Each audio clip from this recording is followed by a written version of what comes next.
Once again, let's have another round of applause for legendary Larry here. He's got so many AKAs. It'd take me an hour to go through them. But thank you for facilitating such a powerful experience for so many people this weekend. Let's give a round of applause for Chris and Susan Beasley this morning, huh? And Andrea, of course, before lunch. And now, people are always asking me, what books do I read? Who are my mentors? And this next gentleman you're about to hear from is one of those guys in my life. He's been in the game for a lot longer than I have. He's been an entrepreneur. He's been in the online space since the invention of the internet, when Al Gore actually invented the internet and launched it. No. Yeah, so anyways, he's got some cool stories about that. This guy really is a legend, and I've come to find that more and more, over the time that I've got to know him. And you guys are going to be thoroughly educated and entertained. I've seen the inner workings of his business. There's one thing to hear people's bios and actually this guy's a real pro. He's got a bio and everything he sent over. Even though I know him, right? I know who he is. Let me just go through some of his. He is a former WWE pro wrestler. So that's kind of a fun fact about Mark. He's got some cool stories about. Now this is the kind of guy who you sit around and you have a friggin' cigar with, and you just listen, right? You just come prepared to just listen, because the guy's just got stories. He's dropping nuggets. A lot of times I'm watching how he's running his company. If I get a chance for us to have lunch, we're both busy, so we can come when we come together. It's always. We like to spend as much time together as possible. He's a serial entrepreneur who's generated over $280 million from his combined companies. These businesses include a web hosting company that sold to a public company in 2014, an electronic cigarette company that he took public I believe that's 2013, and a hyper-growth CEO firm called The Hoth, which he runs out of St. Petersburg, Florida. And some of you guys know Mark and have heard of The Hoth. But these guys went, and what I know about this company that he's building right now, he took it from, I don't know how much he'll go into the story of that particular company, but he took it from basically, nothing to, now I think they just cracked $1 million in collected revenue, which was one of his goals last month. And you talk about taking a company from really, just bringing in peanuts all the way up to $1 million. And this is an agency. This is they're a firm that provides SEO services, both white label and content to, entrepreneurs like yourselves, all the way from nothing to $1 million. Last month, they hit their goal in that company of $1 million in collected revenue. This is a guy who's a real, true life legend, and he is really somebody who I'm honored to bring to the stage. So if you guys would get on your feet and help me welcome to the stage, Marc Hardgrove.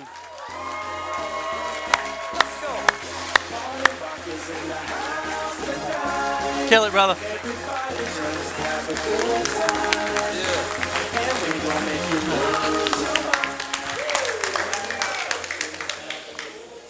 How's it going, everybody? Cool. Well, let's get started. I want to play that first video.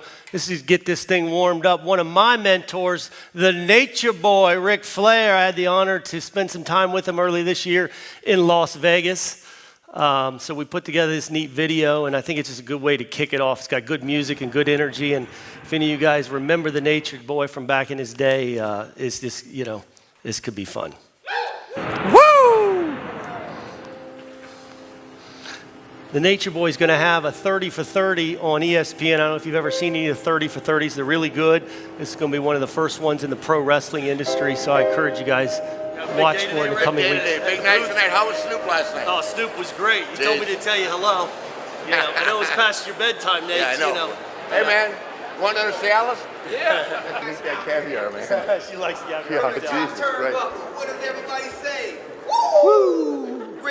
in a woo building.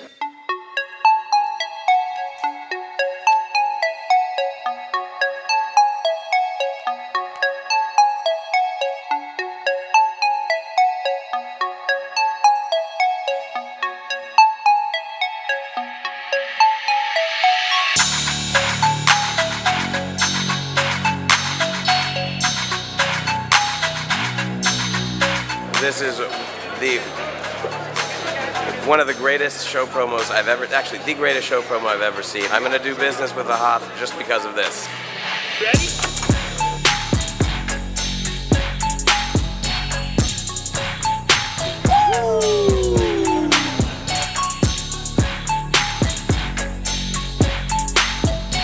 My hair is ruined.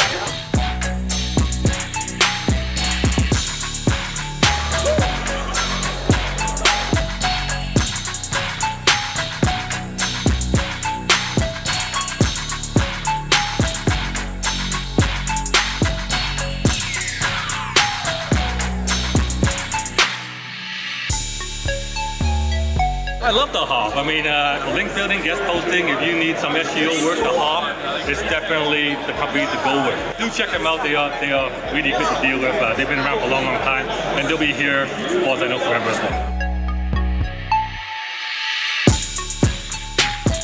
All right, whoa, whoa. Oh my God, Ric Flair, I love you. You have no idea. I can't believe it's you. Really excited to learn about the Hoff because when you run an agency, one of the biggest challenges is outsourcing good backlinks. And my experience with the Hoff has been just amazing in terms of customer service, and I'm really excited to get to meet the rest of the team, and I look forward to doing more business with you all. Money! I got money!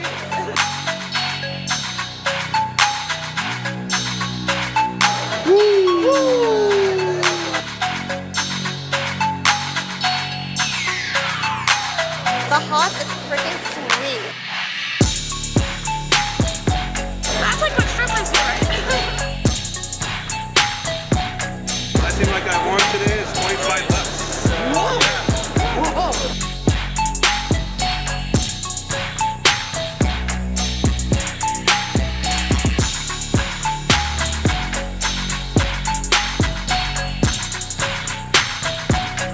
Dude, now I get why you guys had that Hoff and all this. I like this company. It's not my fault that I'm custom made. So here I am, the Nature Boy Ric Flair, right here live in Las Vegas, working for the Hoff, and as usual, surrounded, with beautiful women. Big Marc, giving us all this money, girls. Here, honey, couple $100,000 for you, 1,000 for you. Look at this. Look at this whole new weekend look. Woo! At the Hoff, courtesy of Big Marc. We're limousine riding, girls. We're jet flying. We're kiss stealing. We're wheeling dealing. And we're having a hard time holding these. Woo! Here it comes down. Woo! Woo! Woo! Woo! Go to bed tonight, daring to dream. Woo! And don't be afraid to live the legend, baby. Woo!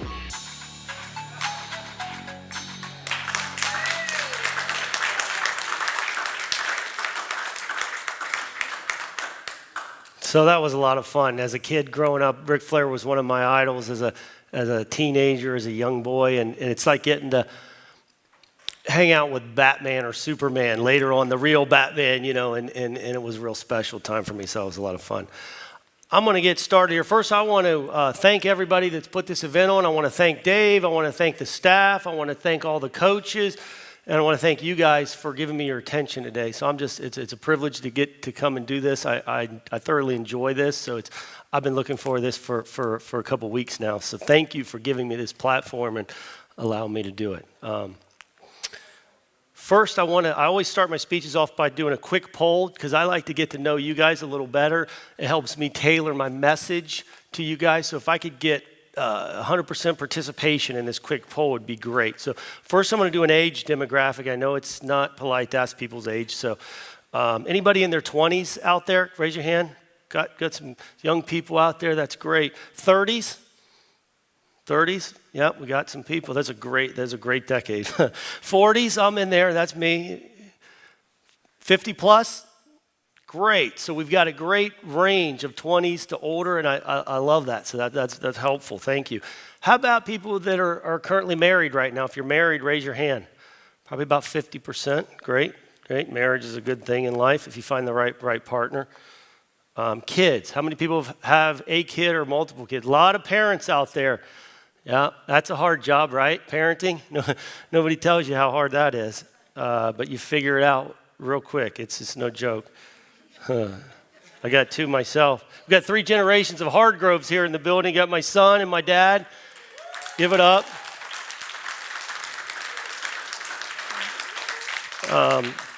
This is a little more sensitive topic, so if you don't want to participate, no problem. I want to talk about incomes. Who's made $100,000 or more in 1 year before in their life? Great. Got a lot of people made some money. I like to see that. It's encouraging. You see that it's real. You see people around you making money, and that encourages you that it's not an impossible. It's not a pipe dream. How about $500,000? Anybody made $500,000 in a year? A little less hands, but we've got some people that have made some money. And $1 million. Anybody made $1 million? You know, I know it sounds crazy to say that, but in a year's time, in 12 months, it is a tough feat. And, you know, as we're entrepreneurs, we got to set goals, you know, and once you crack that $100,000 mark, you got to set a new goal. And then once you crack that $500,000 mark, you need to set a new goal. But it's baby steps. But when you see people around you that have cracked that goal, it's encouraging. So that's why I ask people to raise their hands to show that this stuff is real we're talking about. You can accomplish your dreams and your goals. If financial is your goal. It's not everybody's goal to make a lot of money, but some people it is, and if it is, you want to surround yourself around people and get the right pathway. Real quickly, I'm going to try to blow through this just to give a quick background on myself, because I think if you're going to take advice from anybody, you want to know who's giving it to you. And I'm a stranger, but I want to, some of you guys have heard me speak before, but I'm going to give you a quick background, and then we're going to get into some fun stuff. I'm going to give you some tips. I'm going to give you some real actionable items, hopefully some inspiration, and we're going to have fun too. So my name is Marc Hardgrove. I just celebrated my 20-year anniversary with my best friend in the whole world, my wife. We've been together for 30 years, which means, yes, I met her when I was 15 years old, and she, without her, I'd probably be in a gutter somewhere. So I want to give a shout out to my wife, Kim. She's my best friend in the world. I've got 2 great kids, a 17 and a 13-year-old. So I'm doing the parenting thing too.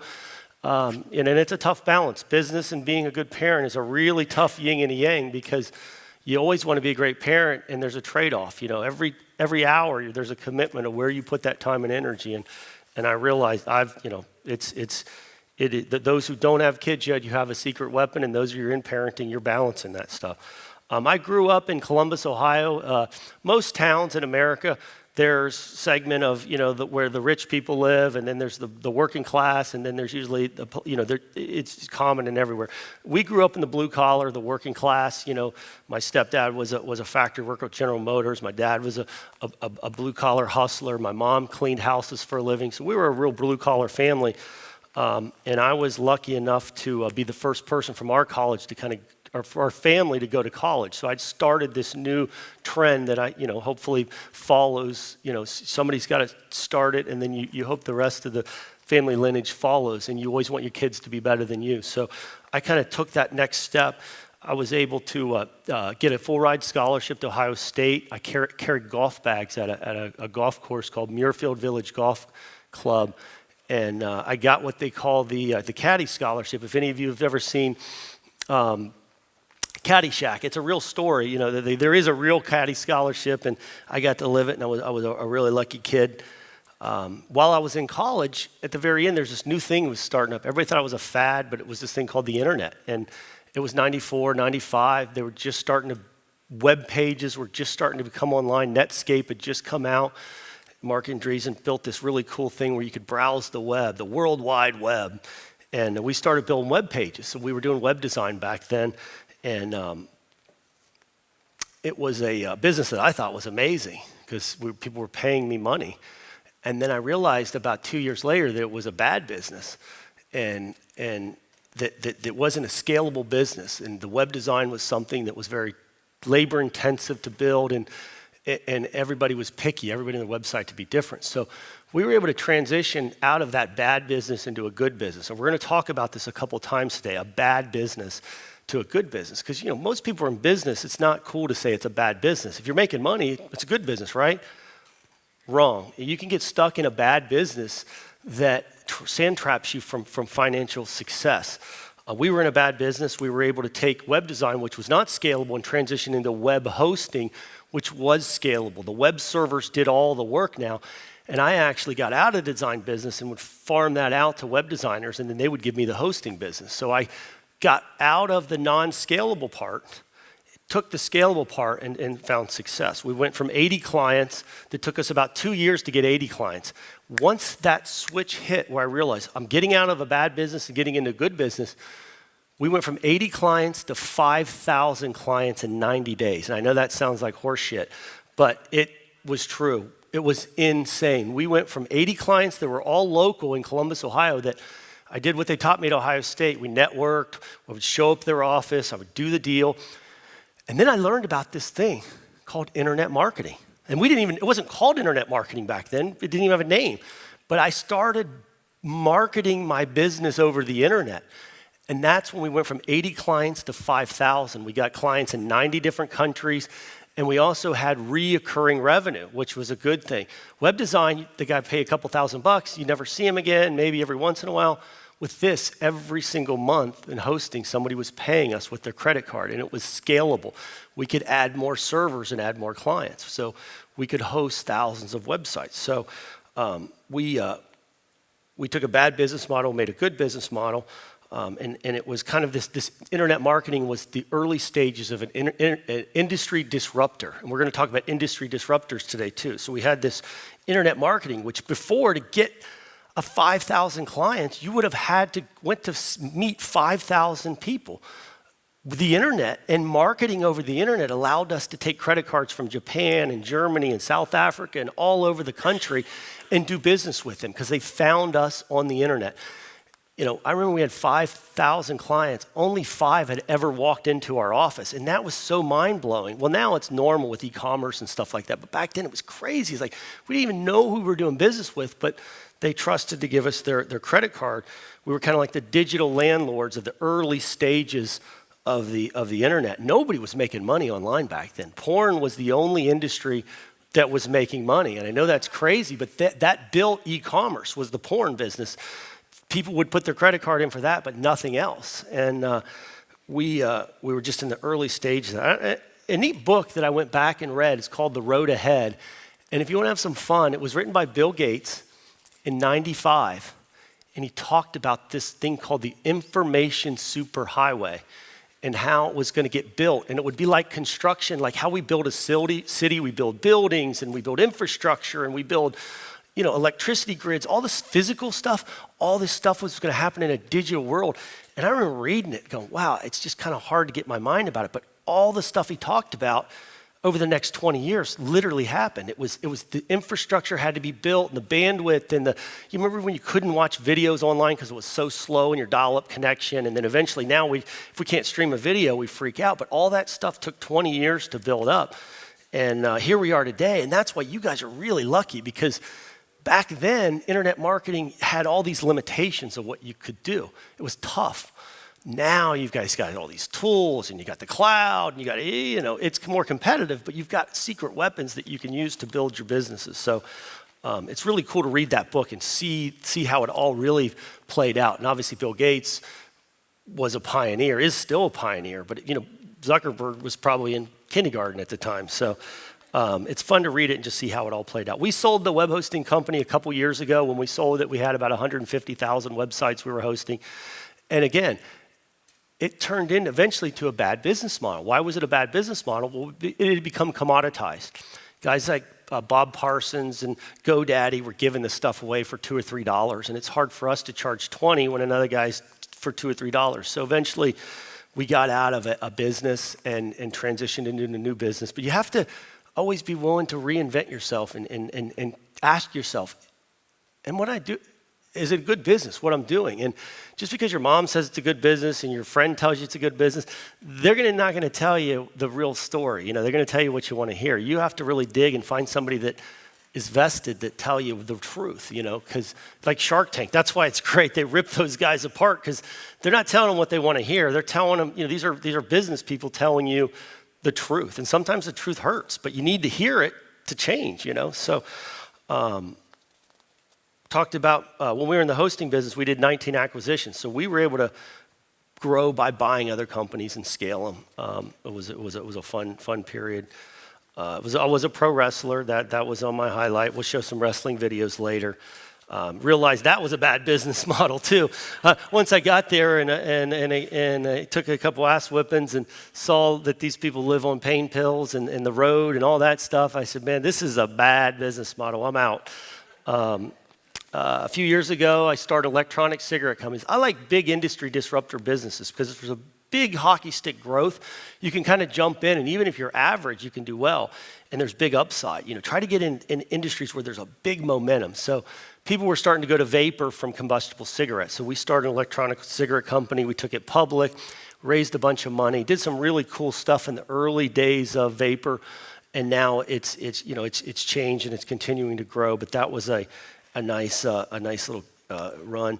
This is something I've never talked about publicly. It's kind of, we all have our little skeletons in the closets of things that we've done, and I debated whether to bring this up, but in the early 2000s, I started one of the first online casinos, sports books. We had a sports book and a casino, and it was one of those gray areas. There was no laws yet. We knew it was probably might be illegal. We didn't really know. All we knew is the demand was insane. You could log in and see, bet, you need the Cowboys for 50,000. I mean, it was crazy. Eventually, I determined that was a bad business model because they started locking people up. The guys all moved down to the Caribbean, and when they would come back to visit their mom, the feds would be there and throw them in jail. So we cut ties with that business and just literally gave away a really lucrative business because it was on the wrong side of the fence. But I was a pioneer. I was willing to try and see where it would go before the legislation. We didn't know, maybe it would be legal. It happened so fast. Seeing things like that where you're just in it, and it was a really exciting period. Now I run a company called The Hoth. We do search engine optimization, digital marketing, and having a lot of fun with that. This past year we were in the Inc. 500 as one of the fastest growing companies in America, and we're one of the Fast 50 here in Tampa, so we've got a lot of momentum. So now I've really pumped myself up. I've told you all this cool stuff that I've done, tooting my own horn, right? Well, let me bring it back down to earth. I flunked second grade. I do it again. I couldn't figure out whatever they were doing in second grade. I couldn't figure it out, and it was because I had dyslexia, and I still have dyslexia to this day. But I remember being a failure in second grade and crying because I wasn't going to get to go to third grade with all my friends. I had to go do it again, and kids are brutal. You flunk, you are even back then. In the 70s. Kids were even meaner than they are today. Anything went back then. And so reason I say that is because everybody's got dealt a bad hand somewhere, And I got dealt the bad hand of dyslexia. And I don't talk about this, but I'm basically illiterate. I can barely read. And I make do. I figure it out. But, it's something I struggle with. But I didn't let that define me. I didn't say, hey, because I got this dyslexia, I need a free pass. I can't do this, I can't do that. I made it my secret weapon. And my secret weapon is that I have to read things 4 and 5 times to understand it. So I was, from an early age, developed this work habit that I had to outwork everybody just to get the same grades that they got. Well, then when we got out of school and we weren't defined by A's and B's and C's, we were defined by work ethic, I was already used to outworking everybody. So it wasn't even a fair fight. So I took something that was, my challenge, I could have went anywhere with it, and I made it my weapon. So if you guys got dealt a bad hand early in life or somewhere, don't make that your excuse of why you can't get where. Try to make it your power, your kryptonite. Take it as a negative and say, you know what, I'm going to use this as a weapon, and don't use it as an excuse, because I could have easily copped out in second grade and said, you know what, I can't figure this stuff out. I'm dyslexic, so I'm just going to throw in the towel. Next year, I got all A's in second grade. And I got all A's from second grade until I got out of college because I realized I don't want to flunk. I don't want to, I have to work harder and I'm okay with that, but I'm not going to be a loser. So no excuses. Figure it out. So we talked about business models. So we're going to talk about that. Pick a good business model. That's half the battle. If you're going to go in business, pick a good one. Because if you got a bad one, you can work really hard in a bad business model and get nowhere. And if you're going to work really hard, you want the chance to succeed. So I'm going to talk about a couple bad business models. We talked about the web design, which was a bad business model. And it still is to this day. If you're building websites, I can promise you're not making very much money. And I got a buddy of mine named Avishai, who I met early on in the hosting industry. He's from Israel, and it's interesting when you get to when you're young, you meet people with different cultures. And I got to know Avishai really well, and a lot more about the Jewish culture and things that I didn't know. And he told me back in 99,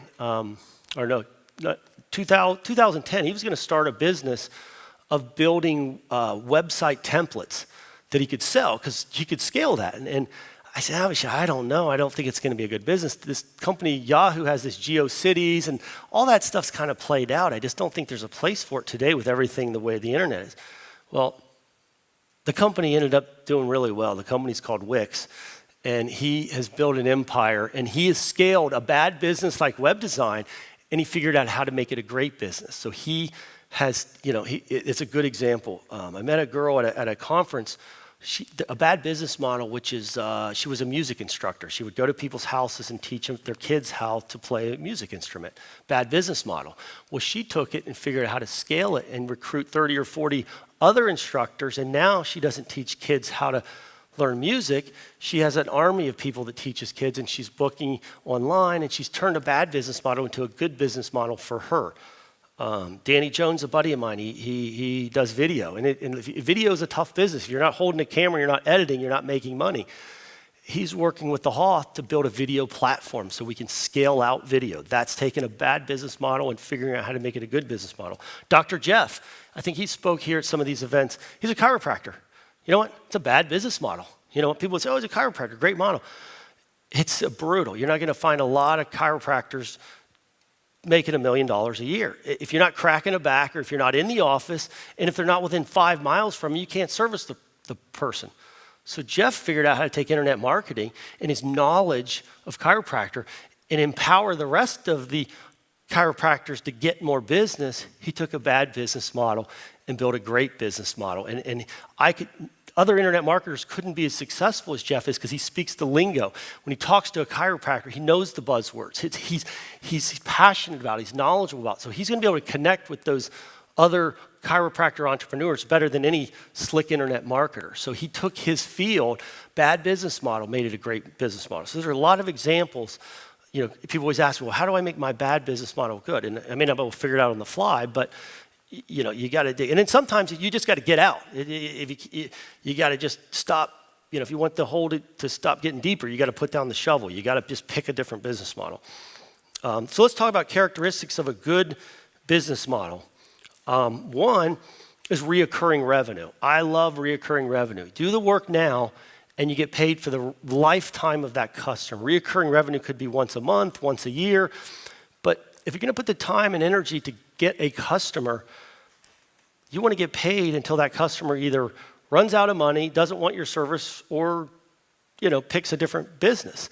If you're selling ladders, how many ladders have you bought in your lifetime? There's no reoccurring element to selling ladders. It's a bad business model, right?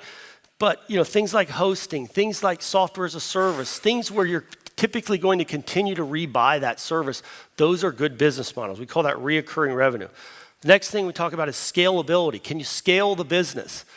And different people have different definitions of what scaling a business means. But if you can't make it a really big business, and you can't make it a business where if you're not doing something, you're not making money, it's a bad business model. If you have to be involved, at some point we're all involved in the beginning, but if the plan is not to take you out of the factor and have the business still run,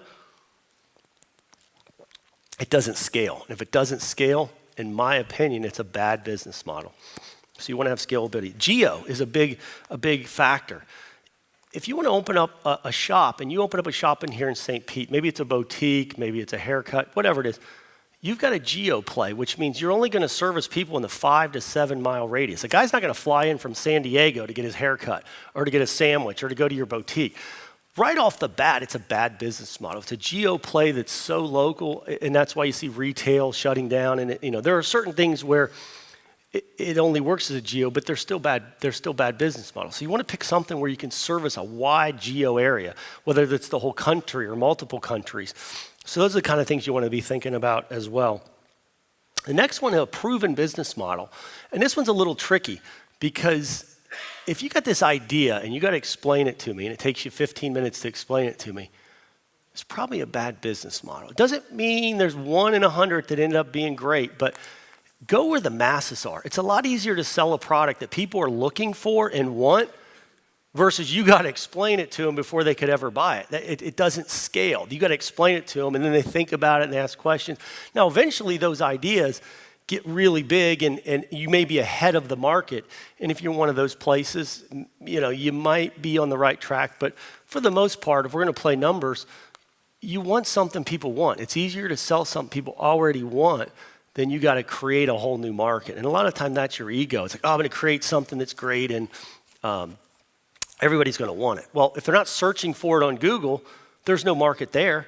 There's no pay-per-click. But if you find the big trends and play in those areas, because you can even have minor success in a massive industry and it can be a lot of money versus trying to tell people about this new service that you have that they just don't understand. Probably a bad business model.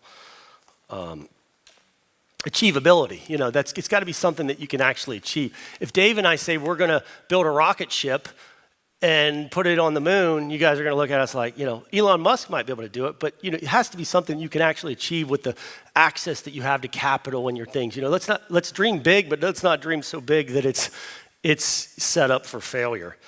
Diversification of income. If you have a business where all of your money's coming from one source and you don't have plans to diversify that, that's a bad business model. Because if that one customer decides to take their business somewhere else, you're bankrupt. If that one customer leverages you on price, you have no negotiation to hold your prices. So once you start getting in business, you really want to watch out for your biggest top customers. Everybody wants a big customer, but they can be so big that they can dictate your business. You have to be real careful. I'd rather have 100 small customers than one big whale, because that one big whale changes their supplier. The guy you got a relationship gets fired or goes to a new company. Now the new guy comes in, he wants to hire his buddy's firm. So be careful of income being too concentrated with 1 or 2 customers or vendors, things like that.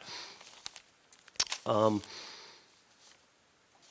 now we're going to talk about digital versus physical as a thing. I've always been a digital guy. And then when I started, we always think the grass is greener on the other side. I wanted to have a physical product that I could touch and feel, because I had sold domain names and hosting, and everything for fulfillment came with a username and a password in your email. And I want to touch something. So that's when I started this e-cigarette business. We went to China and we got a manufacturer, and then we had to get stuff sent here. We had to have inventory and I had to prepay for the stuff and then wait to get collected of the money later. And I always thought, if you got in Walmart, you were guaranteed to the party's over, right? That's the success.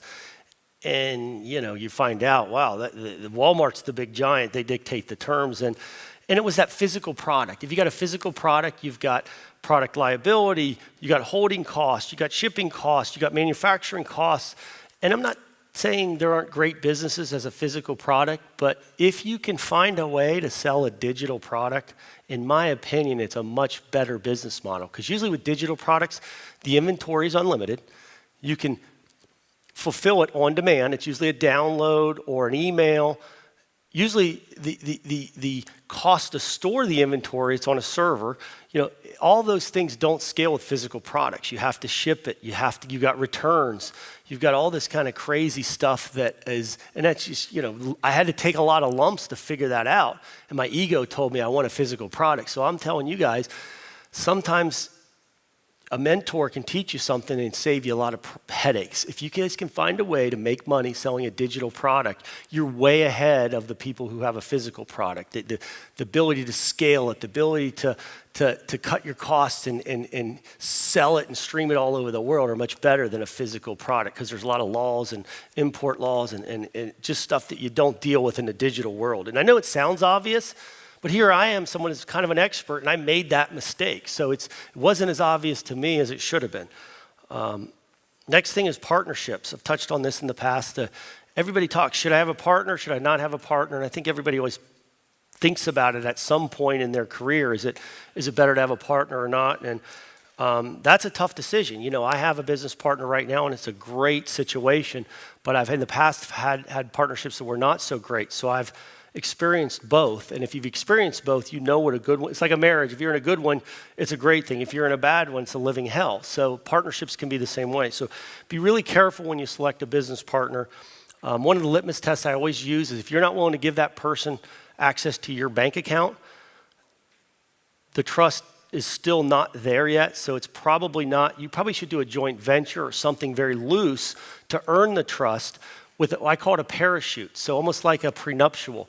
If you've got somebody and you want to go into business and you're truly going to start an S corp or something where you're financially going to be tied to this person, make sure you have a parachute. These are ugly conversations to have, but sometimes the uglies, what you really need to do. You need to say, what's the worst case that happens in this partnership? Well, worst case is the guy steals from you, or this happens, or whatever. So you want to have that parachute so that you can easily part ways without it financially ruining you or your reputation. So those are things to be thinking about if you're going into partnership with somebody that you're not 100% sure that this should work out. But if you don't do the partnership, there's no opportunity. So either create a joint venture where you can parachute out of that situation without being financially devastated. Same thing with a marriage. You know, you go in there and it goes wrong and it has its repercussions. Business partnerships are the same way. So when you want to get a partner, think about these types of things before you just jump into bed with somebody and regret it later. And the good thing is, and I'm not scaring people from partnerships, like I said, I have a partnership right now that is just amazing. So if you find the right person and you want to find somebody that does something different than you, we all think, oh, we're so much alike, we should be business partners. Well, I would challenge that fact and say you should be different.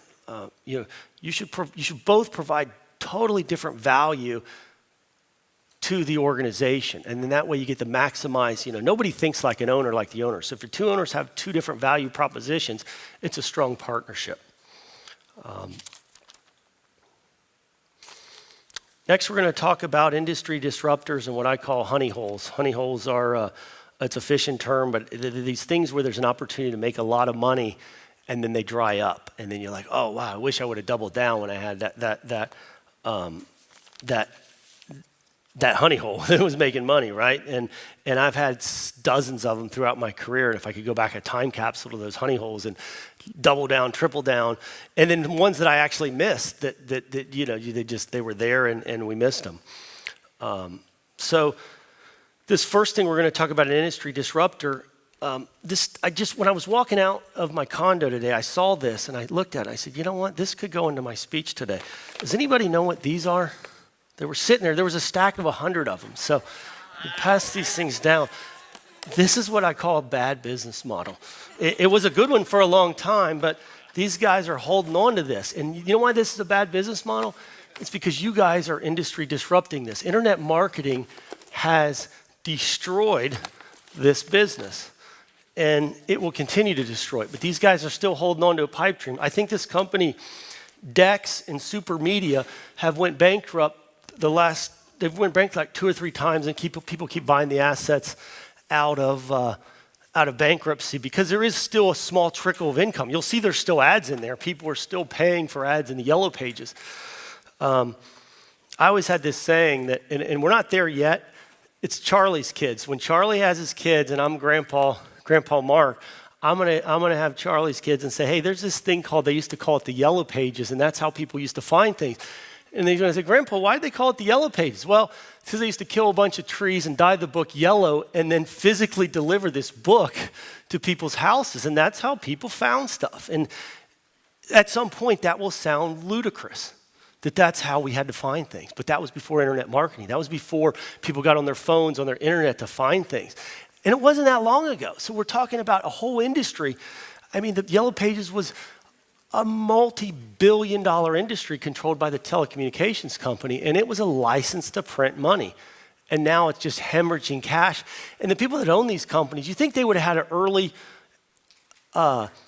an early start to, they had all the customers' data. The problem is everybody hated them. So when digital marketing came out, nobody wanted to give their money to the Yellow Pages because they had screwed them for all these years, overcharged them, had egos, poor customer service, poor billing. So now when they actually had the new product to sell, the businesses were going to buy that product, but from anybody except for the Yellow Pages because they couldn't stand them. So it's a great example of how an old business got disrupted, and it's being disrupted by internet marketing, SEO, pay-per-click, Facebook. I mean, when we want to find something, we look at reviews, we look at Yelp. We don't go to the Yellow Pages. I mean, I hope we're not still doing that, but so that's a great thing. You guys are helping disrupt this industry. Let's talk about another industry disruptor, the taxi business.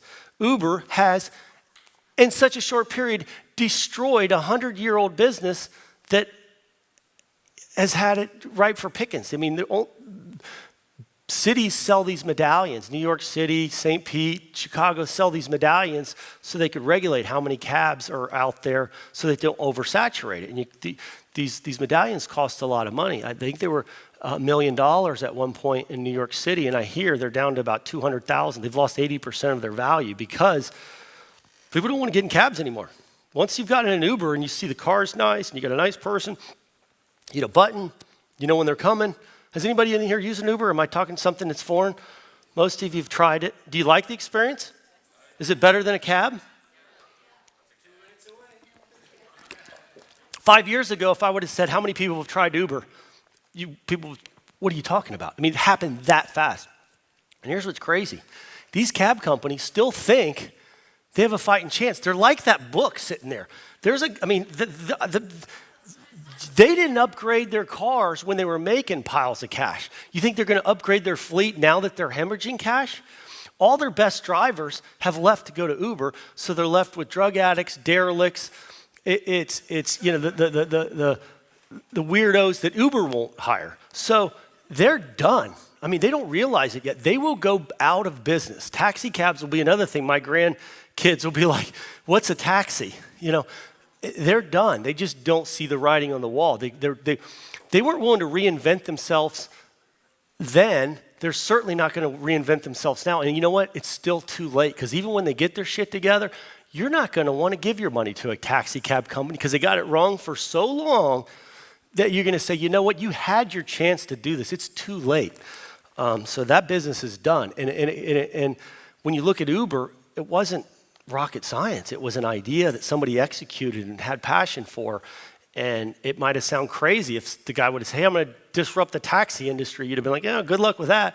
And they did it. So, you know, anything's possible. The next thing I'm going to talk about, I don't know squat about. Maybe some of you do in the audience. It's this cryptocurrency. It's crazy. I was making fun of my buddies buying Bitcoin at $6 just 5 years ago, because I got a lot of tech guys, you know, that I run with, and they were telling me about this thing called Bitcoin. I'm like, guys, you are crazy. This fake currency. Like, I was born at night, but not last night. And boy, was I wrong. I mean, I just saw it hit $6,000 last night. I think it's pulled back to like $5,800. I don't know anything about it, but boy, I missed that honey hole. And it's still probably got room. You know, there's a lot of cool stuff that's going to happen because it's disrupted currency. You know, and I don't even understand it all, but I'm a believer that it is a big industry and it's not going anywhere. So that's a industry disruptor. Vapor to combustible cigarettes. Kind of talked about that. I played in that space a little bit. Big disruption, big tobacco, evil companies, and now there's a new form of it. They'll probably take over vapor as well, but it did disrupt an old industry. This is a weird, you know, industry disruptor, but I know it sounds obvious, but when stuff's obvious, it's kind of like Avishai telling me he was going to build Wix back in the day, and I say, yeah, website builder, they're there, but I just don't see it. I'm going to tell you guys something right now. There is a weapon you guys can use, and if you're first to move on it, and when I say first, obviously other people are doing it, so you're not first, but you're the first wave. this Facebook Live, I'm telling you what, think about going back 5 years ago, and I've said you can broadcast to the entire world with the click of a button. The technology's free. You just got to build your audience and say something compelling. I'm not privileged to who's doing well in Legendary Marketer in this business, but I can promise you the people in Dave's platform that are using Facebook Live and doing it well are running circles around the rest of y'all. Maybe I'm wrong, but it's so powerful. So what I'm going to challenge you guys is if you're not doing Facebook Live, and I've never done Facebook Live. I've done it a couple times, but I'm not an expert at it. But what I'm going to tell you is that if you're not doing Facebook Live right now, challenge yourself to do it. And I may challenge myself to do it. It is so powerful that you can, from your phone, communicate to the whole world. I mean, prior to a few years ago, what you had to do, you had to own a news company.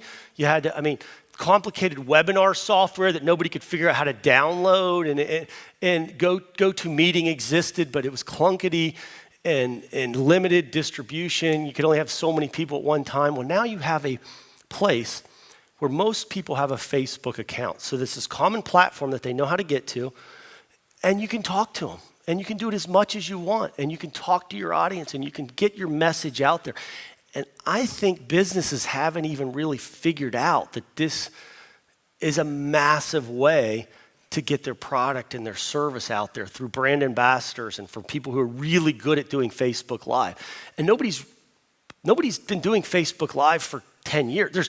The best experts been doing it for about 6 months because that's how long it's been around. Before that, I think it was Periscope, and then I'm not a Twitter guy, so I never really got into it. But I'm on Facebook, so I know, and I see the live, and I catch myself going in and getting, watching something, and it's compelling. And I'm sure am I saying something foreign? Do you guys find yourself getting engaged to good Facebook Live content? Is anybody doing Facebook Live here? Is anybody running a couple of them? A couple people trying it. I've seen some legendary marketers doing it because I go into the group and I see people. I see Bill in there giving his, Coach Bill doing it really good. I've seen Dave Sharp do it, really good at it. So I'm challenging you guys. If you want to build your audience, if you want to get your message out there, and here's the thing, stay in your windows. Stay where you're comfortable. Don't start talking about things you don't understand. Talk about things that you do understand. Maybe it's parenting. Maybe it's your experience. You're going to connect with somebody that Dave's not going to be able to connect with, or that the Corey's not going to be able to connect with, or some other. Stay in your comfort zone and then eventually go one layer out. Be comfortable, natural. If you're that way, it's going to come out as authentic.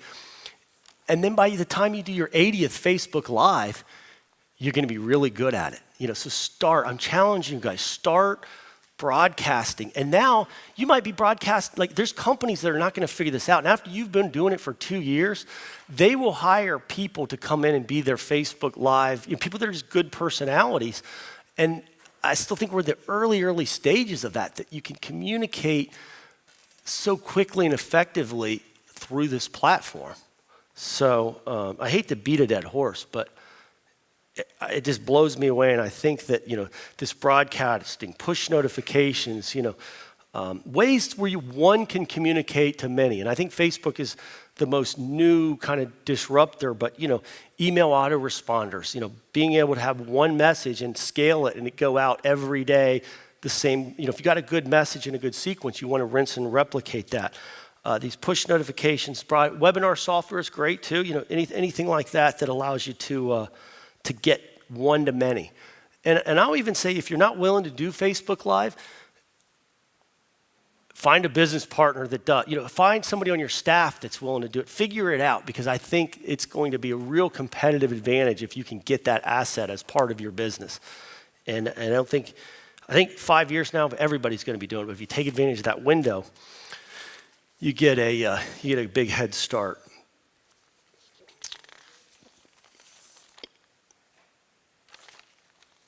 This is going to be something cool we're going to do right now. I'm going to show you guys a trick that I learned a while back, and I use it every day. And I like to keep my tricks under wraps for so long. At some point, you just you got to expose them and you give them away, let them fly away, and give the knowledge out. So I'm going to show you guys a way to take $10 and make it worth more than $10. Meaning you get a $10 bill or $10, and $10 is worth $10. I mean, the bottom line is it's going to buy you more than that. I'm going to show you a little trick to take $10 and make it worth like 20 or 30 of exponential value. Does anybody believe me that I can do that? Yeah. All right. So I got a briefcase here. Anybody want to take a guess what's in here? $10 bill, maybe.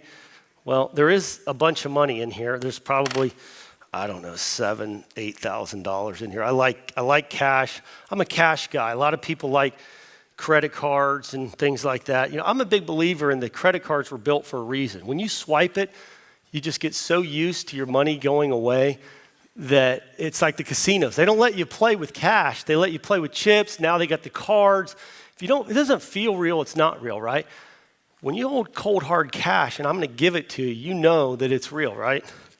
So we're going to do a little trick here. We're going to get some of this stuff out of here. Yep. And this is for you guys. So it's not going to pick itself up. So get up off your seats and get some of this money.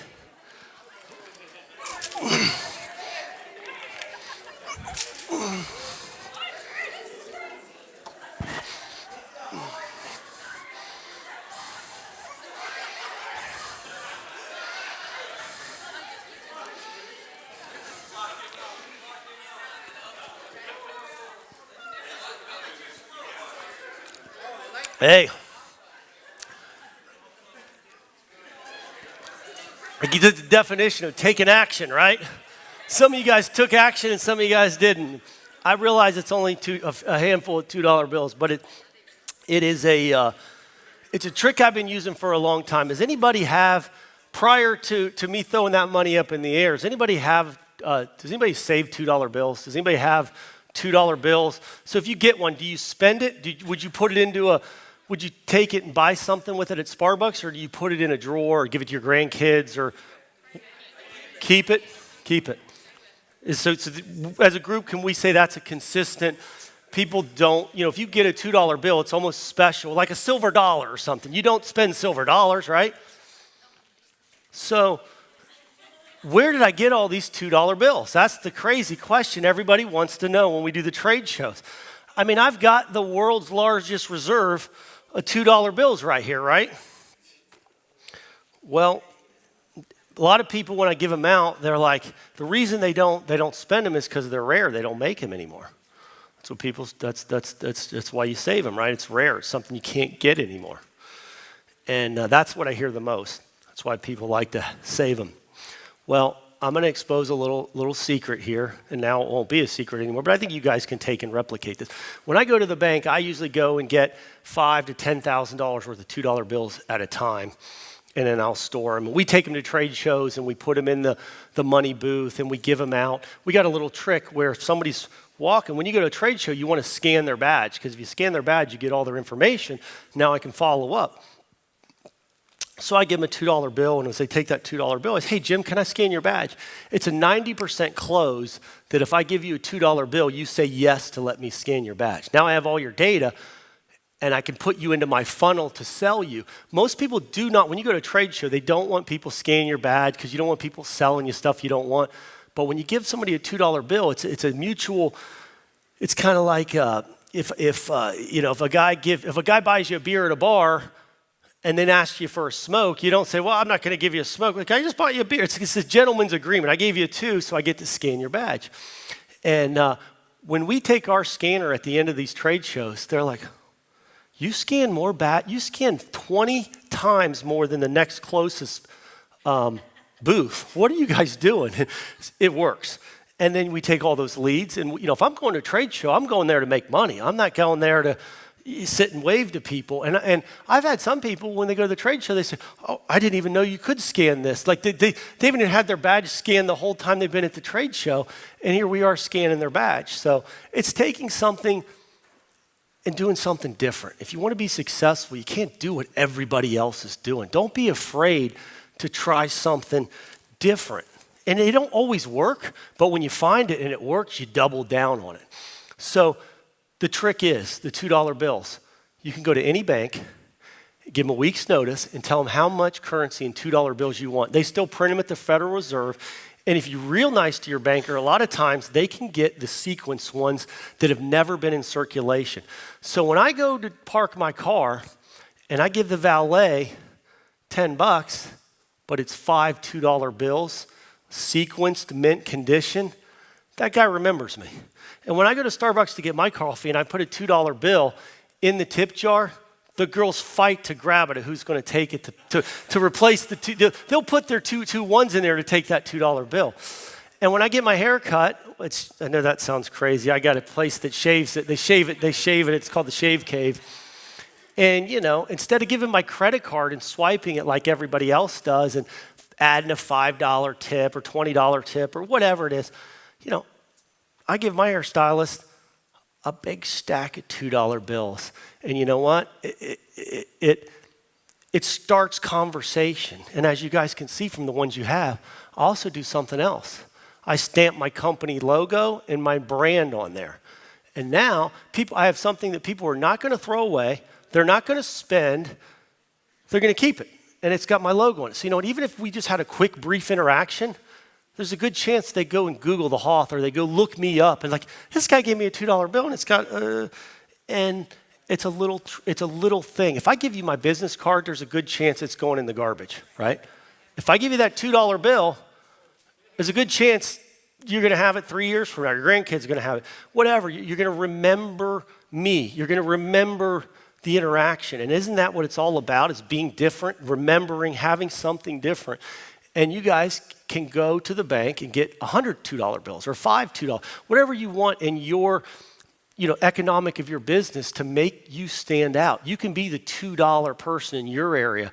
My $2 bills are all over St. Pete and we do stuff, but it's a fun way to take what would normally be $10 and make it worth $20. Because when I give you $10 worth of $2 bills, it's worth way more than just a $10 bill or 2 5s. It's 5 sequence $2 bills. And it's made me a lot of money. A lot of money. And hopefully you guys can use it somehow in your business, whatever you're doing to use that $2 bill trick. If you're going to go get $100 and put it on your credit card, I challenge you to go get 50 $2 bills and hand them out, and the power and the conversation. Where did you get all those $2? It's a cool thing. Next thing we're going to talk about is energy. And maybe you guys have touched on this, but I've got an energy kind of thing that I like to describe. So everybody in this room has people that they're around that have negative energy, and you got people that have positive energy. And what I want to try to do is each one of you guys, I want you to identify 3 people that you can't stand being around, but for whatever reason, because they're family members, they're your neighbor, they're your wife's best friend, whatever reason, you just physically can't cut them out of your life. There's a reason that they're there, and it is what it is, but they are negative energy. And when you're around them and you know you're going to be around them tomorrow, your gut tightens up because you're like, you know what, I got to be around that person, and I just know they're going to unload all their negative energy on me, and I can feel it before I even get there. And can everybody agree that they got at least, maybe have 30, but at least 3 people that if we say a scale 1 to 10, 1 being negative, 10 being positive, you can name those 3 people right now. And if you could cut them out of your life, you would, but there's some reason it's like, I don't want to go there, but it's something you can't get rid of. And then let's go to the other end. So we're just going 1 to 10. 1's our negative. 10 are the 3 most positive people we have in our life. And when you're going to get together with them the next day, you get butterflies. And this isn't a sexual thing. It's all purely energy. You can't wait to be around them because they make you laugh, they inspire you, they make you feel good about yourself. And without them in your life, life would not be as good as it is. And we've got these people in such polar ends of the spectrum, and you've got these 3 people that you love, and they bring you up, and they make you feel good. And it's hard to talk about, but you know when you feel good. You know when you're feeling good, and you know when you feel crappy. And these people are in our life, and it's like, why do I have so many? We think about the egocentric way of it. It's all about me. It's all about how I feel. So let's look at it from a different angle. And then you got people in the middle that are just neutral. They're like vanilla. They don't get you excited, but they don't make you angry. They're just kind of neutral. They just don't do anything for you. There's nothing there. Nothing positive, nothing negative, but they're just vanilla, right? And we have plenty of those. Does everybody have plenty of those? You just don't like them, but I don't hate them, but they're there. So now what I challenge you guys, what's your number? Kind of like sleep number. Everybody's got a number when you call them. What's your number? So let's not talk about what you get. Let's talk about what you're given. Are you a 1? Are you a 2? Are you a 9? Are you a 10? Or are you a 4 or 5? Are you vanilla? People are just like, nice guy, but doesn't do anything for me, but I didn't, That's the key. Forget about what you're getting. What are you given? What are you given? There's no money to be positive, and there's no money to be negative. It's just a choice. And when we wake up, we have that choice. Certain things we can't control. We can't control whether it's going to rain or be sunny out. We can't control what the stock market's going to do. We can't control what the president's going to do. We can't control a lot of things. And it's crazy. We worry about all those things. They take a lot of our time and energy, things that we have no control over, eat up a lot of our time and energy. And when I challenge you guys, focus on the stuff that you do control, because that's where you're in control and will make the biggest impact in your life. Think of those 3 people that you can't wait to be around. Imagine what their life is like. It's probably not just you that they make feel good. It's probably everybody else. Everybody, when they get to see them, they do their hair a little better. They put on the cologne a little. You just know you're going to be around that positive energy. Dave's like that for me. When I know we're going to do lunch, I get fired up because I'm like, we're going to blow. I can't wait to be around him. Let's talk about people like, I bet you Bill's the same way. I bet people, you're going to see Coach Bill. Talk to him tomorrow. You're all fired up because he's going to bring he's going to bring his A game, which is going to make you want to bring your A game. So imagine people that are like that. Imagine what their life is like. Imagine every person that sees them every day was already getting excited the day before. Imagine if that's you. You're building all these bridges. You're surrounding yourself around people that want to help you. So if you're that person, so these 3 people that make you feel good, you're more likely to do a favor for them.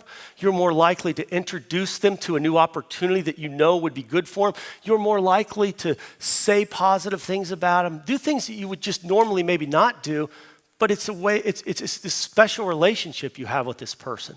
And imagine having an army of hundreds of people around you that would do the same for you that you would do for those 3 people that are special in your life. Well, and then imagine, heaven forbid, if you were one of those people that you are one of their 3 people they can't stand to be around. Do you think you're the only people that can't stand to be around that person? No, it's probably everybody. They bounce around day to day, making people's lives miserable. And it's true. They're not happy unless they're complaining about something. That's what gets them off. That's what gets them excited, is to complain about the weather, complain about the president, complain about why they're not making the money they're making, complaining why their health sucks, complaining about whatever it is they're complaining about that day, versus the person that maybe makes you feel good, that maybe has health problems or maybe isn't where they want financially, but they're still happy. They still have a good attitude. So I challenge you guys, what number do you want to be? Forget about what you were before, because you can't control that. You can't go back and do anything. You can't go back and change your behavior from yesterday. But when you guys get back on the plane, you go back to your homes or you drive wherever you're going, tomorrow you're going to wake up and you're going to brush your teeth in the morning. Everybody does it. You look in the mirror and you say, what are we going to do today, Mark? Brushing your teeth and you're thinking, and what's today going to be? You know what I say? It's going to be a great effing day, because I'm alive and I got around great people and I'm bringing my A game today. You know what? Because people count on me, because I'm one of their 3 people. I got a meeting today and I know that person yesterday was excited, and if I come and I don't bring my A game, I'm letting them down.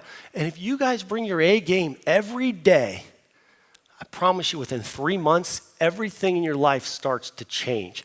People start wanting to do things, favors for you they wouldn't before. And when you push out that positive energy, it comes with 0 strings attached. You're not giving it because you expect it back. You're giving it out because it's the right thing to do. And if you do the right thing every single day, You'll wake up 5 years from now and be on top of the world. It's crazy. You give that positive energy out, it will come back tenfold for you. And I promise you, if you give that negative energy out every single day, you'll wake up 5 years from now, you won't have any friends, you won't have any money left, you will have destroyed any asset that you've built up because nobody wants to be around you, nobody wants to do business with you, nobody wants to. It's real simple when you think about it that way. What number do you want to be? And we all have good days and bad days, but I'm talking about challenge yourself to be a 10 every day. Be positive. Compliment the grocery worker who's miserable working the cash register. You tell she's having a bad day. Tell her hair looks pretty. Tell her, be genuine, but bring her, and now, you just made her day. It's easy to do, but if we choose to focus on negative, we'll get that back. So, hopefully you guys can take that. And it sounds simple, but it's so powerful. You guys control your energy that you give out. You really do. And people see it. It's your most powerful asset that you have. It doesn't cost money to be positive. It's free. It's free. Next thing we're talking about is mentors. I was really lucky. A lot of it's luck, but I think we create our own luck. I grew up on the blue-collar side of town, and I got to work at this prestigious golf course called Muirfield Village Golf Club, and it was the most successful business guys in Ohio, in Columbus. They wanted to be part of Jack Nicklaus's new golf course, and I got to spend time with guys like Dave Thomas, the founder of Wendy's. I probably caddied for him 2 times. I got to caddy for Jack Nicklaus 6 times. John Smoltz, a Cy Young winner. Just really successful people, and some of them don't have big names, but they're really smart people. They were doctors, lawyers, construction moguls. And every day, I didn't realize it. I thought I just had a job. I thought I was getting paid to carry golf bags. In hindsight, what I was doing, I was getting lessoned every day by successful people. Here I'm a 13-year-old kid working where big business deals are going on. See how people posture. You ever notice when you walk in a room, you can already tell who's in charge before you ask. It's something that powerful people command. They just figure out how to do that. And it's like anything else. When I'm saying the Facebook Live, the first time you do it, you might not be very good at it. So, like me, we're caddying for these successful people, and then eventually you realize, I'm getting an education here of what, 4 or 5 hours with Dave Thomas is what's the value of that? The guy had an 8th grade education, and he built one of the biggest, hamburger franchises in the world. So where I'm going with this is I got lucky. I bumped into a honey hole of mentors, and it changed my life. And I'm forever will be grateful that that happened. But not everybody gets lucky. So what you have to do is you have to take charge of where your mentors are and make it a priority. They're not going to come to you. I mean, they might, but if that's what you're waiting for, you're thinking about it. You have to come to them. Figure out where the people are that you want to become like. Maybe not exact same career, but you want to be like them. You want to say, I like that person, and I want to become more like that person in my business or what I'm doing. So you got to figure it out. It could be trade shows. It could be seminars like this. It could be where people in your area congregate, and figure out how to get in those pathways, get those connections. Because if you're waiting for them to find you, you're thinking about it all wrong. You got to make the effort. You got to go find them and be respectful of their time, be respectful of what they do. But most people that are successful are willing to give if they feel that it's a genuine, you're respectful of their time. I always tell people, offer to take people to lunch. People have to eat. And if you got to eat for 20 minutes and you can buy them lunch and pick their brain for 20 or 30 minutes, that's really valuable. So when people say, hey, Mark, can I take you out to lunch? A lot of times I'll say, yeah, because I can tell they want to pick my brain. I got to eat anyway, so it's a good way to network and give back a little bit. So find your mentors. Don't wait for them to come to you. And I'll throw a little thing out there.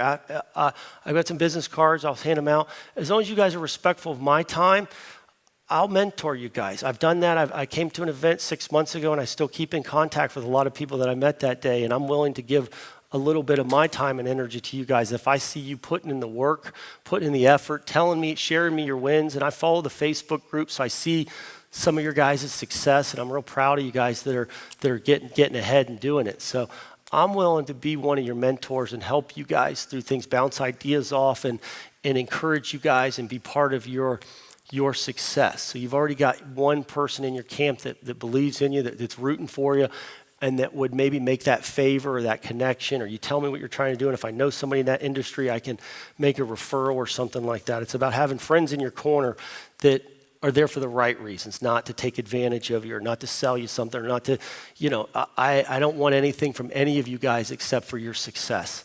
And I'm not trying to sell it. I want you to go find it on your own and share your success stories with me, because that's what gets me excited.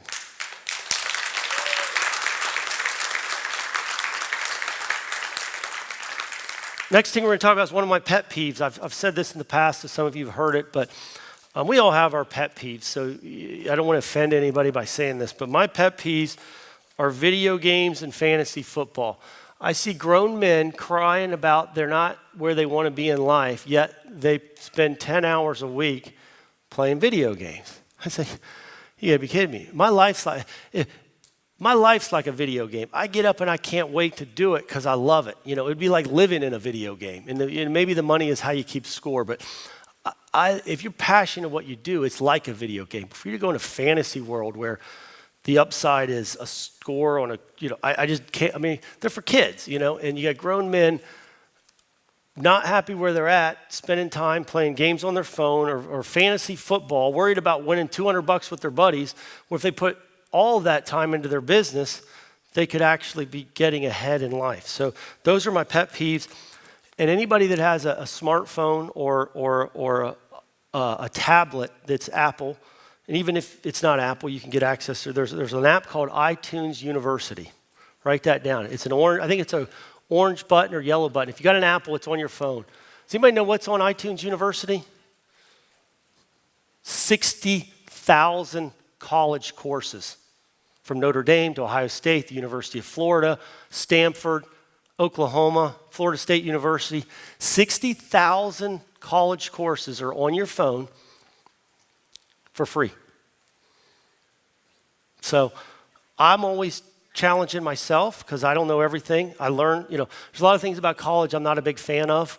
I think they need to reinvent themselves. I think they need to change their old school. There's industry disruptors happening with education, and I think college is way behind. But that's a different subject. But what I will tell you is there is some smart knowledge there. And 20 years ago, you had to pay big money to access that knowledge. And you still do if you want the degree. If you want the piece of paper, you got to pay big money.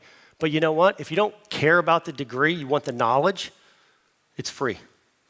So you want to impress your friend, tell them you're taking a course at Notre Dame on your phone and start talking about the things that you're learning. And people are like, wow, it's on your phone and it's free. Or you can play video games, play fantasy football. So your choice is yours. You control that choice. You play video games or take a college course from Notre Dame. Choice is yours.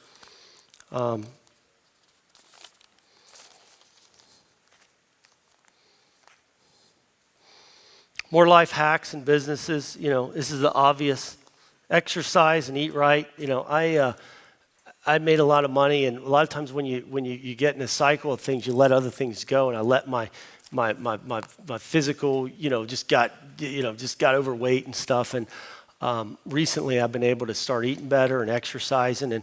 And for those of you that are in really good shape, you already know this, how it changes. It's like if you're going at 90 mile an hour or 90%, and you can get that little extra 3 or 4% is very powerful.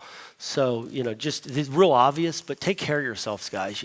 Eat right, exercise, keep the brain, keep all that stuff healthy. The next thing is a little bit of an awkward topic, but I like to bring it up because the awkward stuff that people don't talk about are sometimes the biggest game changers.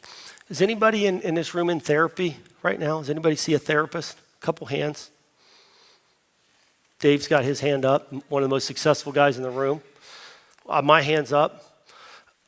Just started going recently in my 40s, late 30s or 40s, went to see therapists. And I was thought therapy was for losers, people that were, they've got so many problems, they got to go see a therapist or shrink or whatever. And maybe it was just the way I was brought up, or just didn't, And you know what it was? I listen to all my mentors. And when they tell me stuff about business, I listen. And I usually execute them, and it usually turns out real well for me. But I never had a mentor tell me that I should go see a therapist. It never said, hey, something you should think about doing. And, we all have stuff in our closet. We all have baggage. Some of us have some real big baggage, and some of us just have a few little things. But nobody's perfect. None of us have it all figured out. I'm on this stage, and I'm in therapy. So I challenge you guys, if you're struggling with success, you're struggling with where you're at, go find somebody to talk to. There's no shame in it. It may change your life. And here's the problem. I realized this talking to my therapist. We use our friends and our family and our loved ones as our therapists. We talk about our problems to our partner, your wife, your kids, your mom, your dad. You know what? They're not trained to handle that stuff. So what you're doing is you're taking your problems into your relationships that don't need to be there. There's people in your lives for different reasons. Your therapist is not meant to be your girlfriend or your boyfriend. Your therapist is not meant to be your best friend. Your therapist is there professionally trained to deal with stuff that we have to figure out. So what we do is, as opposed to going to a therapist, we talk to our spouse about our problems. We talk to our coworkers. All we're doing is we're making our relationships toxic. And it sounds simple when you say it that way, but it took me 40 years to figure it out. So now I'm not going in and crushing my wife with things that I'm trying to deal with. I get to work those out with my therapist, and then they give me ways that I can communicate that to my friends and my family, that are healthy ways to deal with it. So if some of you guys have never seen a therapist and you think that you could get some benefit, I challenge you to go try it. You'll know whether it's working for you or not. And if it's not working, try a different therapist, because I think it's about finding that right person. It may not be a perfect fit off the bat, but there's no shame, guys, in going and making ourselves better. And just because you go to a therapist, think of it as, I always relate it to a car engine. You may not need an engine overhaul. You might need a tune-up. You might need an oil change and some spark plugs, and now you are ready to go. Imagine a car that never got its spark plugs changed, never got new oil, putting bad gas in it. What's it going to be after 150,000 miles? It's going to be a piece of junk. So if you're not taking care of yourself and working out some of those issues that might have happened, you might have dealt with, and we all have stuff. Somebody says they don't have problems, they're lying. We all got problems. How do we deal with them? We take those problems to our loved ones and our friends, and we make those relationships toxic by, do you really want to deal with your friend's problems and you don't know how to deal with it? It makes it awkward? No, you really don't. But you don't tell them that. It's go to train people that are there, and it could change your life. It could unlock the key to being successful. And if you go and try it and it doesn't work, you waste a little bit of money and a little bit of time. I've done that many a times, but try something different if you want different results. And I'm not going to go buzzkill, because we'll bring this thing back up. But I had a really good friend of mine, a colleague that worked with me. He was a college friend, really true friendship, and he committed suicide a few months back, and it's been really hard for me to deal with, because I was really close to this person. And, I never really understood depression. I still don't, but I knew he wasn't. Things were, he always had a hard time dealing with things, and then once he's gone, it's too late. You can't go back and do those things. So if you know anybody that's dealing with depression, you're dealing with it, tell people to go get help, because it's a scary thing. And this guy had more friends and more loved ones than all of us in this room combined, but he still just couldn't figure it out. And it's the first time I've ever dealt with something like that. Maybe you guys have dealt with it, or you might deal with it. So I just throw it out there that if you got a friend that's dealing with depression and you don't know how to do it, try to get them into therapy, try to get them some help, because you don't want to live with the regrets of not being able to go back and maybe have done something. So one of the things I want to talk, also we're talking about tricks. Let's pull up that web page that I had. This was a trick we did with the Hoff.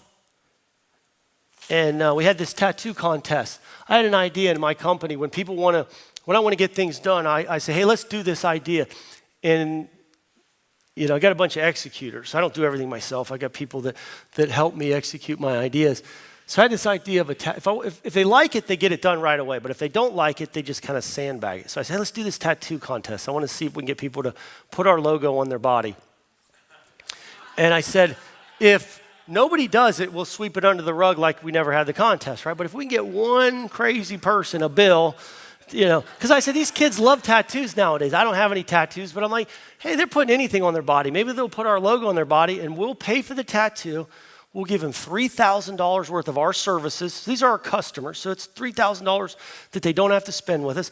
And then we'll do a big contest. If whoever gets the best tattoo, we'll give another thousands of dollars out there. And more than likely, one person might do it or nobody will do it. And if we get that one person, we got somebody out there that's going to have our logo on their body forever. So I told them to do it. Nothing happens.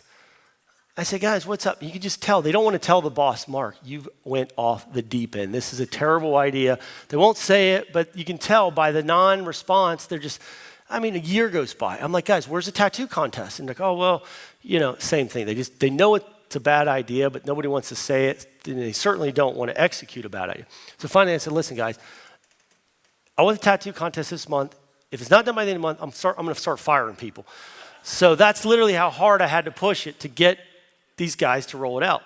So we roll it out, and how many people do you think we were able to get to tattoo? We were going to limit it to 12 because we're giving out $3,000. I want to put cap our kind of exposure on it. And there's no way 12 people are going to do it anyway, but create some sense of urgency. Only the first 12 people are going to get allow us to pay for it and get their free Hoth bucks or whatever. So give me some numbers of how many people you think we were able to get. 12, 5. 50, did I hear 50? 15, 1, 0? Right. We launched the contest. 2 days later, we had 6 people with tattoos. We increased the 12 to 32 because I wanted a round number where I could do the brackets like the NCAA tournament and vote, have a voting contest for the best. So let's scroll through and look at some of these tattoos. We got 30 people to put our logo. And I made them do YouTube videos below, which we won't run the YouTube videos, but I wanted proof because I figured, these guys are going to put fake tattoos. So I made them all do a YouTube video. That dude blew his leg up. Blew his whole leg up. This guy, that's an ugly one right there. Ugh. Not real proud of that one. This guy did a double. He did a double. And this guy blew his whole back up. This guy, this standard logo. This nice clean logo there. This guy blew his bicep up. Blew it up. Guy was out of Montreal.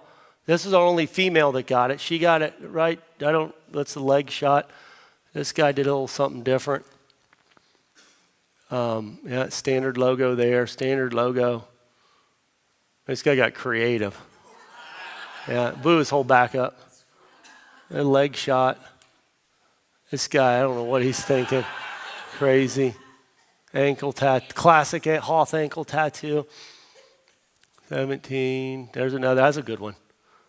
Classic logo. Yeah. That was a neat one. Anyway, we got 32 people to do it. We probably got $1 million worth of marketing exposure out of this. We're in a niche little industry. Oh, yeah, this guy did real well, the dragon. I think he might have won the contest.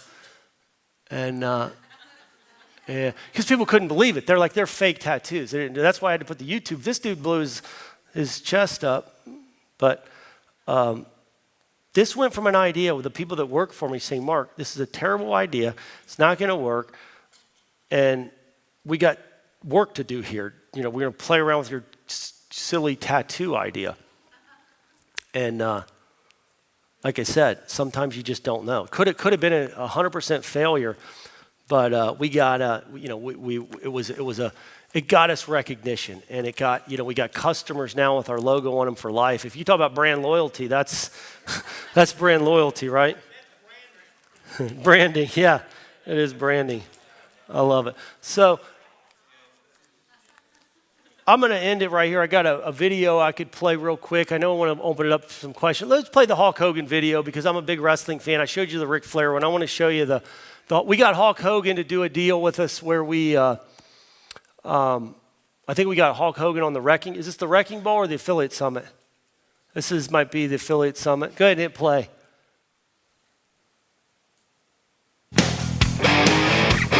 Affiliate Summit.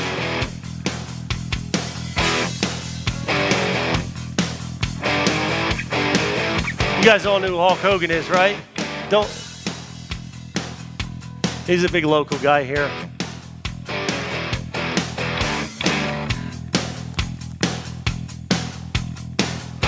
What you gonna do when Hostomania runs wild on you?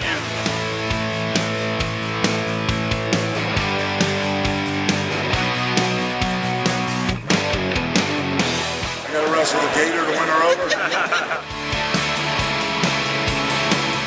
We really do need to move these guys because HostGator keeps freaking going down. Man, I'm getting goosebumps. I want to slam the HostGator, brother. Oh man, I need to get you to switch over, brother. Yeah, the Hostomania. You know? Huh? Definitely. Hey, wait a minute. He said definitely. Hey, then, if you're definitely bringing it over, put this shirt on top of that one then. HostGator, what you gonna do when I steal all the customers from you, brother? Thank you, brother. Nice to meet you.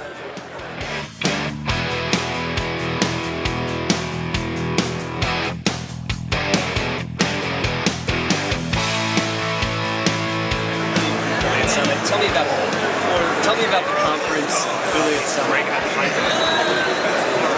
Well, you know something, brother? I got my swell on right now because I've been meeting hundreds and thousands of Hulkamaniacs here at the Affiliate Summit. And every time I see a new Hulkamaniac, he said, Hogan, I'm done with GoDaddy.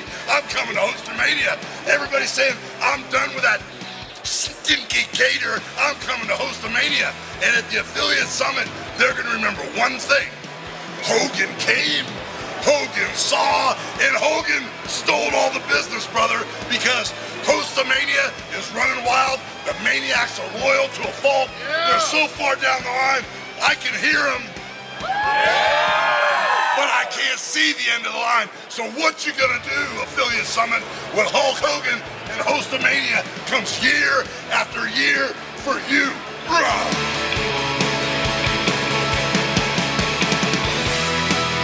Everybody, GoDaddy, you're done. Well, I got the baddest man on the planet on my team now.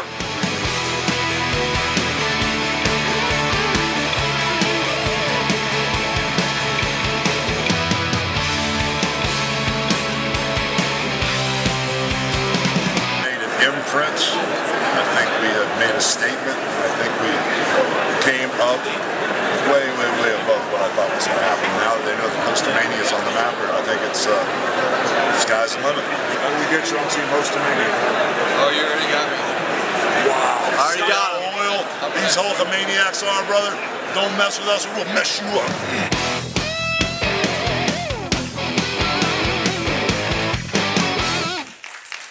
So another thing is thinking outside the box. You know, we need to get a character to jumpstart our business, and GoDaddy had Danica Patrick, and you know, I wanted to try something different, so we got the Hulkster and gave it a shot to try to make an imprint, and we blew up Affiliate Summit. They had to refund about 3 booths next to us because the line was so long the guys couldn't do business. You know, they basically shut them down. So there's a new clause, the Marc Hardgrove clause. If you're bringing a celebrity, you got to get a big enough booth to get away, make sure you don't disrupt business. We got a little bit of time left for Q&A, a couple minutes. I went a little long on my speech, but I want to give you guys a chance to ask me some questions, and then what I'll do is I'll make sure I get some business cards, and if you guys need something we don't have time for, I'm happy to either hang around for a little bit or connect with you guys virtually through social media or you know, other forms of things. So you may have any questions for me that I might be able to answer. General business, just life questions, something I might, maybe my experience might be able to.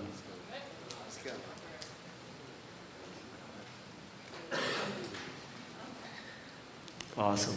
Appreciate this, by the way. Yeah, we gave out some money today, didn't we? Only at the legendary event. Yeah.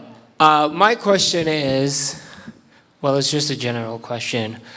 How long it took you to make your first $1 million? If that's... Yeah, no, that's a good question. Well, we, probably my second or third year in hosting, that's when I made my first $1 million. We were hosting a lot of websites, we were making a lot of money, and a lot of that was timing. We had an industry disruptor where, think about this. Let's go back 20 years. No businesses have a website. They don't have, a lot of times when I was trying to pitch web design, I said, I want to sell you guys a website. And you know what the business owner would say? What's a website? It was brand new. So everybody eventually got a website, but nobody had one. It was almost like pre-telephones. Like nobody has a phone number, now you're giving out a phone number. I mean, it was that big and it changed. And nobody really got it until we were way ahead of everybody else. It was timing that I just jumped in an early industry disruptor. And not only were we selling hosting, we were using internet marketing to get the customers. So we had two really industry disruptors. A new product that everybody needed, and they didn't know where to go. And then when they would get on the internet, they would find us, and we could provide it for a right price. But I was lucky to make it in my late 20s. I made my first $1 million, and it was due to the web hosting industry. And like I said, we create our own luck, but it was a business that had all the characteristics I talked about: scalable, reoccurring revenue. The servers did all the work, and then we just had to figure out how to go out and find the customers. And luckily, this internet marketing thing allowed it. We didn't have to buy full-page ads in every yellow book throughout the country. We were putting banners in places where businesses went, and we were getting ranked high on the search engine. So we had consistent flow of leads coming in every single day. Thank you. Yep. It's like anything else. When you make your first $1 million, now you know it's not impossible, and you've got a confidence level. It's like anything else. The first time you did something, it was scary, and the second and the third and the fourth time you did it, it's almost just natural because you get used to. And it's like anything else. It's like being where you're at in life. You get used to that too. And changing the mindset is a hard thing to do when you get used to something. When you get used to success, it just becomes a normal thing, and your confidence level goes up. How were you able to scale your agency so fast? Like, were you able to manage all those clients and be able to fulfill all that, and not have any challenges? That's a great question. Obviously, there was challenges, but yeah, there's challenges. So what we did is we took a bad business model, which are small agencies are kind of a bad business model because they try to provide a whole bunch of services, and usually they have a thin staff, and they can't do everything, but they can kind of do anything. So they'll sell you whatever you want, and then they'll deliver it, and they'll try to rinse and repeat that. Well, the problem is that's not very scalable. So what we found is, and I say we're an agency, we're really not. What we are is we're a back office to other agencies. So those agency models that are tough because they're hard to scale, what we do is we provide services that are really hard to scale. We figured out, like writing content is hard to scale. If I come to an agency and hey, I need 200 pieces of content by the end of the week, well, if they only have one copywriter, it's impossible. Or even if they have two copywriters, still impossible. So we have a team of 200 writers that write projects every day on the Uber model. They work for us, but they're on a contract basis. So they pull projects, and these are stay-at-home moms. There's people traveling the world. There's people with PhD. The diversification. So we take these complicated problems for agencies, and we scale them, and then we deliver them to the agencies on demand at a wholesale rate, so the agency can double or triple our price. We just take a small little margin. So that piece of content, maybe we sell it to them for $50, and they can sell it to their customer for $150. But we've got 200 writers, so we can create on demand, and those writers are only writing when there's a profitable project to come in. So if I don't have any projects coming in there, I don't have a payroll of 200 writers. I don't have 200 computers, 200 office desks, 200, and these people are all over the world, and I've got this great talent pool. Whereas if the article's about automotive, I got people that know about automotive. If the article's about medical marijuana, I got people that know about medical marijuana. So I've got 200 different people with different skill sets. And then the link building is very difficult to scale. So we have publishers, we have tens of thousands of websites we have relationships with that we can get content published on. Well, that's really hard for an agency. If they get a car dealer that comes in to just have a whole bunch of websites about cars, well, we have that. And we have a whole bunch of websites about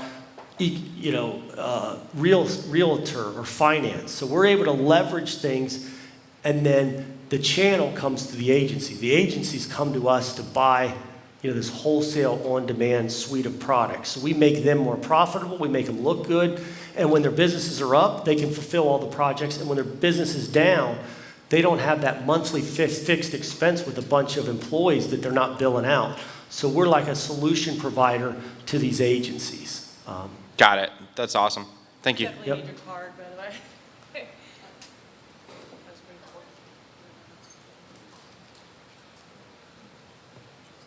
Hello. How you doing? Doing great. And thank you for your talk today. No, no worries. My question is, how often would you recommend doing Facebook Lives? And the second part of that question is, how do you build scalability so that you're not always tied to your business, always doing the Facebook Lives? Yep. Well, I think that's a great question. I mean, you got to start somewhere. So you got to, at first, you don't have anybody to pay to do the Facebook Live. That means you have to do it. So that's okay. That means you'll get really good at it. At some point, and how often should you do it? I don't know. Like I said, this is one of those things I'm not an expert in. We just started implementing it in our business, and it's very powerful. So I would say, I don't think you can do it too much. I think your customers and your audience will essentially let you know that. And the better you get at it, and the more confident you get, and the better material you're giving out, your audience probably will grow. And they'll tell you if they want more or less. But I think it's really who you're connecting with and who you're bringing into your, I think that the market will ultimately tell you that. But I wouldn't let that be your barrier to doing it. I think you start by doing it at whatever you can give. If it's twice a day, it's twice a day. If it's 4 times a day, it's 4 times. If it's once a week, it's once a week. I don't think you can do it too much. If you're giving content, your audience will here's the one thing. If you don't do Facebook Live, I can tell you what the results are. If you do a bad Facebook Live, you're only going to get better at it the next time you do it. Take action. Don't get caught up on doing it too much or not enough. I mean, it's like the tattoo thing. I didn't know what was going to happen, but I knew if we didn't launch the campaign, I knew what was going to happen. Nothing. You're right. But by taking action, we saw what was going to happen, and now I can learn from it for the next campaign. So I think the main thing is you just got to commit to doing it. Have you done a Facebook Live before? I have. I did my first one last night, Awesome. actually. How did it feel? It was nerve-wracking. Yep. I learned a lot, and I immediately repost what I learned, Awesome. to have a timer. Did you get some likes or somebody commented? I did. I have one person engaged, and Hey, it was that's it. super exciting. Well, what I tell you is just use your metrics and don't let anything stop you from doing it. Because I'm going to tell you, a year from now, if you're doing Facebook Live every day, you can go out and probably be an ambassador for a brand, for a company that's never done Facebook Live, and you will have done 365 of them. And if you're doing it twice a day, you will have done 700 of them. So you'll be able to come out and be a Facebook Live consultant. You'll be able to help companies. People get so tunnel vision on what's not going to happen, or I'm telling you, if you guys commit to Facebook Live, you'll wake up a year from now. I mean, the people who figured out how to do Facebook ads 4 years ago are, guys like Sam Bell. I mean, they didn't know how to do it when it first started because nobody knew. And now they're experts, are charging big money to manage people's Facebook campaigns. So I see this as something that, companies are going to use. It's going to be a big thing. And I just think people haven't recognized how massive it is for their brand. And the great thing is the equalizer. You can be a small brand and still do Facebook Live. It's not just for the big companies. And the big companies will be the last to adopt to it because they're scared of it. They don't know what to do. But you guys will figure out the tricks in the trenches so that you can consult with the big companies and show them what to do, because you'll have case studies of what worked and what didn't work. You'll have some successful ones and some failures. And all that data is going to be really, really valuable. Once everybody, when I was doing hosting, nobody had it. But then everybody started needing a website. We were in the business. I'm telling you, every brand will be doing Facebook Live to their niche customers. And they may have little niche audiences because it's the best way to connect. And if you're an expert in that because you've been doing it for a year, you have a valuable skill set in this new digital economy that other people will have missed. I love it. And that second half of focusing on also building this as a business. I want to build the skill, so obviously I'm the one doing it for the first year, 2 years, 3 years plus. But how do you build that scalability so that me as the entrepreneur is not always tied to doing the Facebook Lives? Right. So that's a great question. So what you end up doing is you got to pay your dues. You got to put your time in. You have to become an expert. So let's fast forward to say 6 months or a year now. You've got some real confidence. You've got a following. You've got some things that work. You've got some things that didn't work. So how do you scale that where you're not the one doing the Facebook? Now you can create a Facebook Live course, digital course that you can sell that teaches other people who are just starting to do their first Facebook Live. Or you could create a marketplace where You have people that are really good at Facebook Live, because once you get good at it, you're going to connect with other people. And you then go out to corporations and you sell on-demand Facebook Live service. You crowdsource out so that now you have a catalog of 100 people that will do Facebook Live, but they go through you to get access to your marketplace. You know, because once you start doing it, you're going to see the results, and you don't want to be in front of a camera every single time to make money.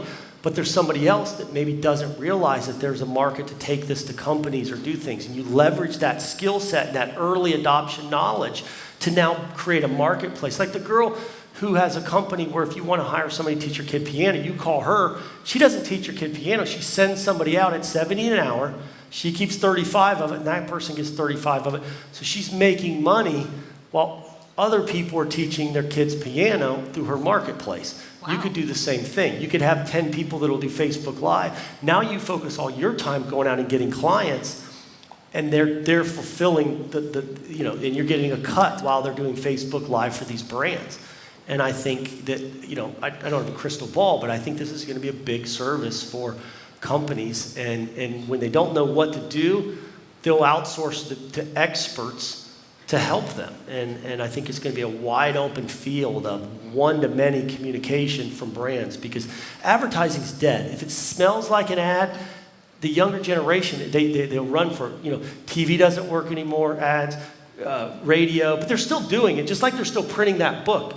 Just because they're still doing it doesn't mean, it still doesn't work, but there's still people are going to hold on to that bad form of marketing, where you want to get under the new form of marketing, where you're building trust, you're giving content, and you are educating the customer before you ask for their money. You're teaching them something to build trust before you ever ask for their credit card. And that's how people want to be sold. They don't want to be marketed to, they want to be educated. So we try to educate people. Here's how you could do it on your own. Here's how you could do Facebook Live on your own. Or you could hire my company, and I've got 10 people who have 2 years Facebook Live experience. But if you do decide to do it on your own, here's how you do it. Or you can hire an expert. Well, once they've educated, you're like, yeah, I want to hire an expert. So it's that education component, and nothing's better to educate than Facebook Live. It's like YouTube, but you've got that built-in channel with Facebook, and it's so viral, and people can share it. Your grandma can even figure out how, if she's got a Facebook account, to see Facebook Live, where she's not going to download a webinar piece of software and a Demio or a GoToMeeting or something like that. But they understand Facebook, so there's a lot of power in that. That was exceptionally powerful. Thank you so much, Mark. No worries.